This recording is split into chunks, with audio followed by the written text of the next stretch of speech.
Assalamu alaikum! Hey guys, sorry I've been absent for a couple of days.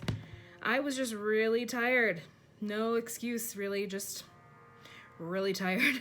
After iftar every day, I was just bleh. And that last one I recorded was actually right after Fajr, so I was still with some energy. So today I am trying to overcome that with a lot of proper British tea. The tea is actually from Sri Lanka, but it has milk and a bit of sugar in it. Becca would be proud. All right. Sorry, guys. Some days you just gotta drink. So we're gonna go ahead and continue with Harry Potter Chapter 8, and then inshallah I will automatically go and record Matilda. I believe we're doing 10 through 12. So let me just get going on that. Chapter 8, The Deathday Party. October arrived, spreading a damp chill over the grounds and into the castle. Madame Pomfrey, the nurse, was kept busy by a sudden spat of colds among the staff and students. Her pepper-up potion worked instantly, though it left the drinker something smoking at the ears for several hours afterward. Ginny Weasley, who had been looking pale, was bullied into taking some by Percy. The steam pouring from under her vivid hair gave the impression that her whole head was on fire. Raindrops the size of bullets thundered on the castle windows for days on end. The lake rose, the flower beds turned into muddy streams, and Hagrid's pumpkins swelled to the size of garden sheds. Oliver Wood's enthusiasm for regular training sessions, however, was not dampened, which was why Harry was to be found late one stormy Saturday afternoon, a few days before Halloween, returning to Gryffindor Tower drenched to the skin and splattered with mud. Even aside from the rain and wind, it hadn't been a happy practice session. Fred and George, who had been spying on the Slytherin team, had seen for themselves the speed of those new Nimbus 2001s. They reported that the Slytherin team was no more than 7 greenish blurs shooting through the air like missiles. As Harry squelched along the deserted corridor, he came across somebody who looked just as preoccupied as he was. Nearly headless Nick, the ghost of Gryffindor Tower, was staring morosely out of a window, muttering under his breath, "Don't fulfill their requirements, half an inch, if that." "Hello, Nick," said Harry. "Hello, hello," said nearly headless Nick, starting and looking round. He wore a dashing plumed hat on his long curly hair and a tunic with a ruff, which concealed the fact that his neck was almost completely severed. He was pale as smoke, and Harry could see right through him to the dark sky and the torrential rain outside. "You look troubled, young Potter," said Nick, folding a transparent letter as he spoke and tucking it into his doublet. "So do you," said Harry.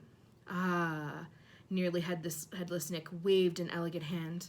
"A matter of no importance. It's not as though I really wanted to join. Thought I'd apply, but apparently I don't fulfill requirements." In spite of his airy tone, there was a look of great bitterness on his face. "But you would think, wouldn't you," he erupted suddenly, pulling the letter back out of his pocket, "that getting hit 45 times in the neck with a blunt axe would qualify you to join the Headless Hunt." "Oh, yes," said Harry, who was obviously supposed to agree. "I mean, nobody wishes more than I do that it had been all been quick and clean, and my head had come off properly. I mean, it would have saved me a great deal of pain and ridicule. However," nearly headless Nick shook his letter open and read furiously, "we can only accept huntsmen whose heads have parted company with their bodies. You will appreciate that it would be impossible otherwise for members to participate in hunt activities such as horseback head juggling and head polo. It is with greatest regret, therefore, that I must inform you that you do not fulfill our requirements. With very best wishes, Sir Patrick Delaney Podmore." Fuming, nearly headless Nick stuffed the letter away. "Half an inch of skin and sinew, holding my neck on, Harry. Most people would think that's good and beheaded, but oh no, it's not enough for Sir Properly Decapitated Podmore." Nearly headless Nick took several deep breaths, and then he said, in a far calmer tone, "So what's bothering you? Anything I can do?" "No," said Harry, "not unless you know where we can get 7 free Nimbus 2001s for a match against Sly." The rest of Harry's sentence was drowned out by a high-pitched mewling from somewhere near his ankles.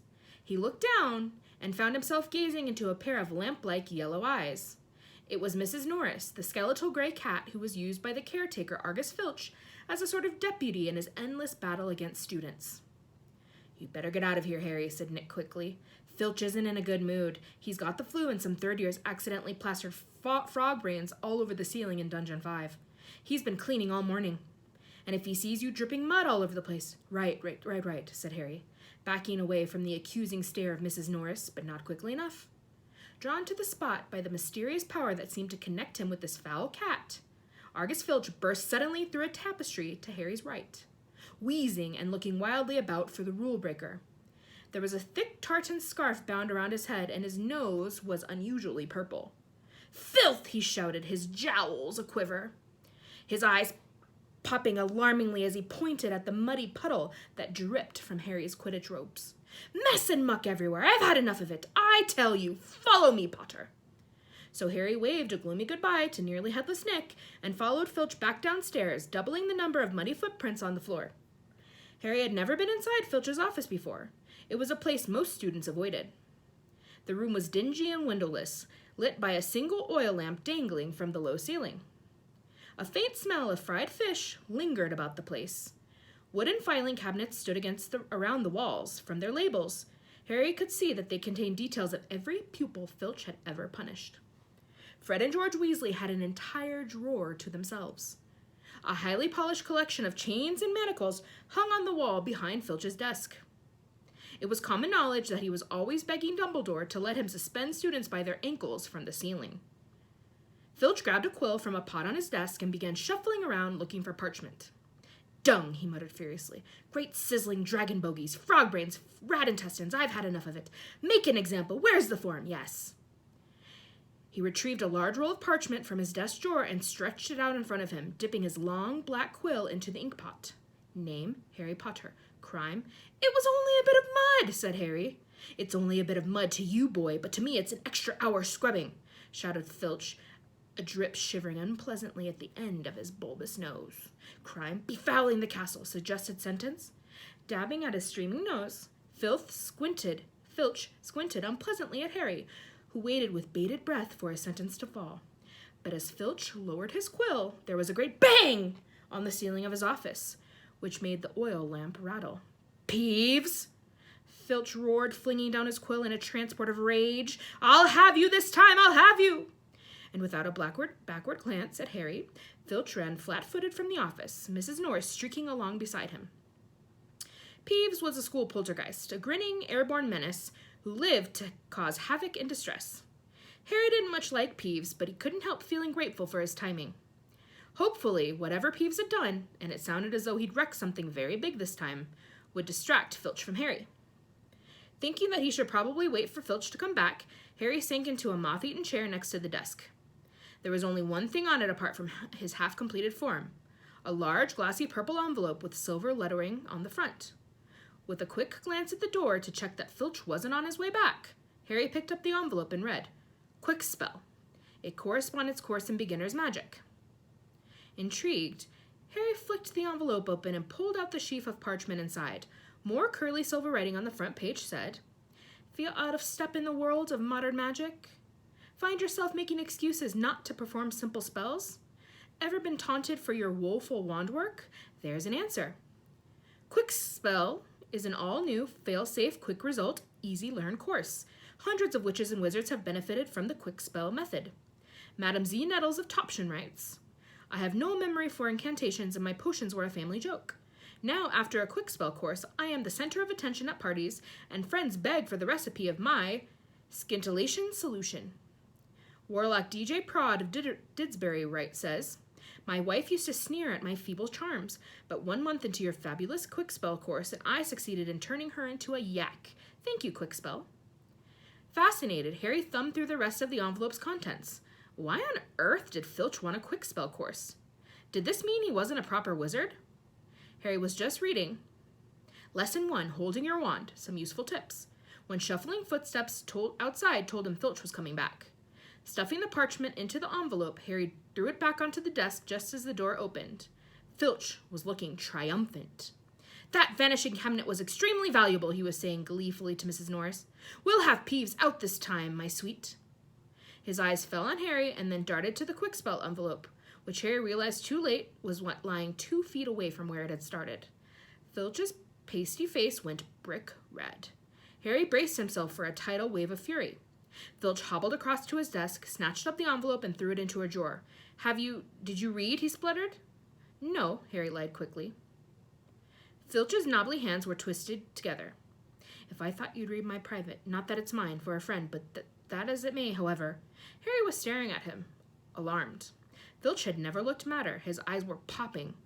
A tick was going in one of his pouchy cheeks.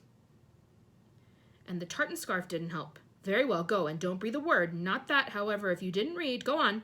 I have to write up Peeves' report. Go. Amazed at his luck, Harry sped out of the office, up the corridor, and back upstairs. To escape Filch's office without punishment was probably some kind of school record. Harry, did it work? Nearly Headless Nick came gliding out of a classroom. Behind him, Harry could see the wreckage of a large black and gold cabinet that had appeared to have been dropped from a great height. I persuaded Peeves to crash it right over Filch's office, said Nick eagerly. Thought it might distract him. Was that you? Harry said gratefully. Yeah, it worked. I didn't even get detention. Thanks, Nick. They set off up the corridor together. Nearly Headless Nick, Harry noticed, was still holding Sir Patrick's rejection letter. I wish there was something I could do for you about that headless hunt, Harry said. Nearly Headless Nick stopped in his tracks and Harry walked right through him. He wished he hadn't. It was like stepping through an icy shower. But there is something you could do for me, said Nick excitedly. Harry, would I be asking too much? But no, you wouldn't want. What is it? Said Harry. Well, this Halloween will be my 500th death day, said Nearly Headless Nick, drawing himself up to look dignified. Oh, said Harry, not sure whether he should look sorry or happy about this. Right. I'm holding a party down in one of the roomier dungeons. Friends will be coming from all over the country. It would be such an honor if you would attend. Mr. Weasley and Miss Granger would be most welcome too, of course. But I dare say you'd rather go to the school feast? He watched Harry on tenterhooks. No, said Harry quickly, I'll come. My dear boy, Harry Potter at my Death Day party. And, he hesitated, looking excited, do you think you could possibly mention to Sir Patrick how very frightening and impressive you find me? Oh, of course, said Harry. Nearly Headless Nick beamed at him. A Death Day party? Said Hermione keenly when Harry had changed at last and joined her and Ron in the common room. I bet there aren't many living people who can say they've been to one of those. It'll be fascinating. Why would anyone want to celebrate the day they died? Said Ron, who was halfway through his potions homework and grumpy. Sounds dead depressing to me. Rain was still lashing the windows, which were now inky black, but inside all looked bright and cheerful. The firelight glowed over the countless squishy armchairs where people sat reading, talking, doing homework, or in the case of Fred and George Weasley, trying to find out what would happen if you fed a filibuster firework to a salamander. Fred had rescued the brilliant orange fire-dwelling lizard from a Care of Magical Creatures class, and it was now smoldering gently on a table surrounded by a knot of curious people. Harry was at the point of telling Ron and Hermione about Filch and the Quickspell course when the salamander suddenly whizzed into the air, emitting loud sparks and bangs as it whirled wildly around the room. The sight of Percy bellowing himself hoarse at Fred and George, the spectacular display of tangerine stars showering from the salamander's mouth, and its escape into the fire with accompanying explosions drove both Filch and the Quickspell envelope from Harry's mind. By the time Halloween arrived, Harry was regretting his rash promise to go to the Death Day party. The rest of the school was happily anticipating their Halloween feast. The Great Hall had been decorated with the usual live bats, Hagrid's vast pumpkins had been carved into lanterns large enough for 3 men to sit in, and there were rumors that Dumbledore had booked a troupe of dancing skeletons for entertainment. A promise is a promise, Hermione reminded Harry bossily. You said you'd go to the Death Day party. So at 7 o'clock, Harry, Ron, and Hermione walked straight past the doorway to the packed Great Hall, which was glittering invitingly with gold plates and candles, and directed their steps instead toward the dungeons. The passageway leading to Nearly Headless Nick's party had been lined with candles too, though the effect was far from cheerful. These were long, thin jet-black tapers, all burning bright blue, casting a dim, ghostly light even over their own living faces. The temperature dropped with every step they took. As Harry shivered and drew his robes tightly around him, he heard what sounded like 1,000 fingernails scraping an enormous blackboard. Is that supposed to be music? Ron whispered. They turned a corner and saw Nearly Headless Nick standing at a doorway hung with black velvet drapes. My dear friends, he said mournfully, welcome, welcome. So pleased you could come. He swept off his plumed hat and bowed them inside. It was an incredible sight. The dungeon was full of hundreds of pearly white, translucent people, mostly drifting around a crowded dance floor, waltzing to the dreadful, quavering sound of 30 musical saws played by an orchestra on a raised, black-draped platform. A chandelier overhead blazed midnight blue with 1,000 more black candles. Their breath rose in a mist before them. It was like stepping into a freezer. "Shall we have a look around?" Harry suggested, wanting to warm up his feet. "Careful not to walk through anyone," said Ron nervously, and they set off around the edge of the dance floor. They passed a group of gloomy nuns, a ragged man wearing chains, and the fat friar, a cheerful Hufflepuff ghost, who was talking to a knight with an arrow sticking out of its forehead. Harry wasn't surprised to see that the Bloody Baron, a gaunt, staring Slytherin ghost covered in silver bloodstains, was being given a wide berth by the other ghosts. "Oh no," said Hermione, looking abruptly. Turn back, I don't want to talk to Moaning Myrtle." "Who?" said Harry as they backtracked quickly. Excuse me. "She haunts one of the toilets in the girls' bathroom on the first floor," said Hermione. "She haunts a toilet?" "Yes, it's been out of order all year because she keeps having tantrums and flooding the place. I never went in there anyway if I could avoid it. It's awful trying to have a pee with her wailing at you." "Look, food," said Ron. On the other side of the dungeon was a long table, also covered in black velvet. They approached it eagerly, but next moment had stopped in their tracks, horrified. The smell was quite disgusting. Large, rotten fish were laid on handsome silver platters. Cakes, burned charcoal black, were heaped on salvers, but there was a great maggoty haggis, a slab of cheese covered in furry green mold, and in pride of place, an enormous gray cake in the shape of a tombstone, with tar-like icing forming the words, "Sir Nicholas de Mimsy Porpington, died 31st October, 1492. Harry watched amazed as a portly ghost approached the table, crouched low and walked through it, his mouth held wide so that it passed through one of the stinking salmon. "Can you taste it if you walk through it?" Harry asked him. "Almost," said the ghost sadly as he drifted away. "I expect they've let it rot to give it a stronger flavor," said Hermione knowledgeably, pinching her nose and leaning closer to look at the putrid haggis. "Can't we move? I feel sick," said Ron. They had barely turned around, however, when a little man swooped suddenly from under the table and came to a halt in midair before them. "Hello, Peeves," said Harry cautiously. Unlike the ghosts around them, Peeves the poltergeist was the very reverse of pale and transparent. He was wearing a bright orange party hat, a revolving bow tie, and a broad grin on his wide, wicked face. "Nibbles," he said sweetly, offering them a bowl of peanuts covered in fungus. "No thanks," said Hermione. "Heard you talking about poor Myrtle," said Peeves, his eyes dancing. "Rude you was about poor Myrtle." He took a deep breath and bellowed, "Oi, Myrtle!" "Oh no, Peeves, don't tell her what I said. She'll be really upset," Hermione whispered frantically. "I didn't mean it. I don't mind her. Hello, Myrtle." The squat ghost of a girl had glided over. She had the glummest face Harry had ever seen, half hidden behind lank hair and thick, pearly spectacles. "What?" she said sulkily. "How are you, Myrtle?" said Hermione in a falsely bright voice. "It's nice to see you out of the toilet." Myrtle sniffed. "Miss Granger was just talking about you," said Peeves slyly in Myrtle's ear. "Just saying how nice you look tonight," said Hermione, glaring at Peeves. Myrtle eyed Hermione suspiciously. "You're making fun of me," she said, silver tears welling rapidly in her small, see-through eyes. "No, honestly, didn't I just say how nice Myrtle's looking?" said Hermione, nudging Harry and Ron painfully in the ribs. "Oh yeah, she did." "Don't lie to me!" Myrtle gasped, tears now flooding down her face, with Peeves chuckling happily over her shoulder. "Do you think I don't know what people call me behind my back? Fat Myrtle, ugly Myrtle, miserable, moaning, moping Myrtle." "You've forgotten Pimply," Peeves whispered hissed in her ear. Moaning Myrtle burst into anguished sobs and fled from the dungeon. Peeves shot after her, pelting her with moldy peanuts, yelling, "Pimply, Pimply!" "Oh dear," said Hermione sadly. Nearly Headless Nick now drifted toward them through the crowd. "Enjoying yourselves?" "Oh yes," they lied. "Not a bad turnout," said Nearly Headless Nick proudly. "The Wailing Widow came all the way up from Kent. It's nearly time for my speech. I'd better go and warn the orchestra." The orchestra, however, stopped playing at that very moment. They and everyone else in the dungeon fell silent, looking around in excitement as a hunting horn sounded. "Oh, here we go," said Nearly Headless Nick bitterly. Through the dungeon wall burst a dozen ghost horses, each ridden by a headless horseman. The assembly clapped wildly. Harry started to clap too, but stopped quickly at the sight of Nick's face. The horses galloped into the middle of the dance floor and halted, rearing and plunging. At the front of the pack was a large ghost who held his bearded head under his arm, from which position he was blowing the horn. The ghost leapt down, lifted his head high into the air so he could see over the crowd, everyone laughed, and strode over to Nearly Headless Nick, squashing his head back onto his neck. "Nick," he roared, "how are you? Head still hanging in there?" He gave a hearty guffaw and clapped Nearly Headless Nick on the shoulder. "Welcome, Patrick," said Nick stiffly.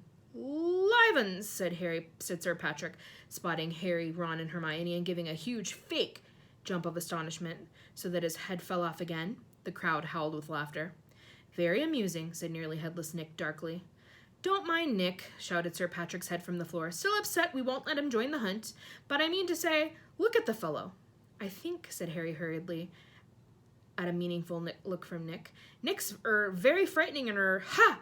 yelled Sir Patrick's head. "Betty asked you to say that."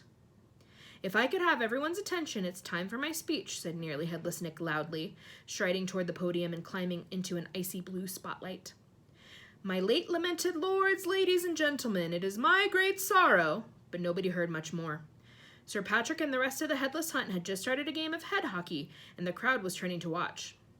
Nearly Headless Nick tried vainly to recapture his audience, but gave up as Sir Patrick's head went sailing past him to loud cheers. Harry was very cold by now, not to mention hungry. "I can't stand much more of this," Ron muttered, his teeth chattering as the orchestra ground back into action and the ghost swept back onto the dance floor. "Let's go," Harry agreed. They backed toward the door, nodding and beaming at anyone who looked at them, and a minute later were hurrying back up the passageway, full of black candles. "Pudding might not be finished yet," said Ron hopefully, leading the way toward the steps to the entrance hall. And then Harry heard it. Rip, tear, kill.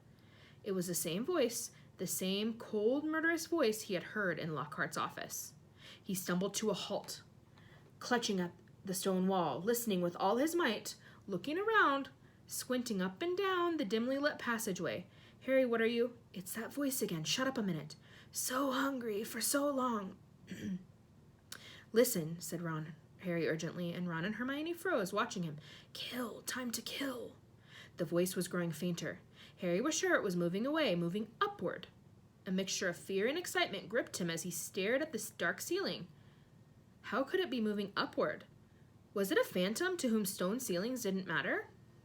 "This way," he shouted, and he began to run, up the stairs into the entrance hall. It was no good hoping to hear anything here. The babble of talk from the Halloween feast was echoing out of the great hall. Harry sprinted up the marble staircase to the first floor, Ron and Hermione clattering behind him. "Harry, what are we—" "Shh!" Harry strained his ears. Distantly from the floor above, and growing fainter still, he heard the voice, "I smell blood. I smell blood." His stomach lurched. "It's going to kill someone," he shouted, and ignoring Ron's and Hermione's bewildered faces, he ran up the next flight of steps, 3 at a time, trying to listen over his pounding footsteps. Harry hurtled around the whole of the second floor, Ron and Hermione panting behind him, not stopping until they turned a corner into the last deserted passage.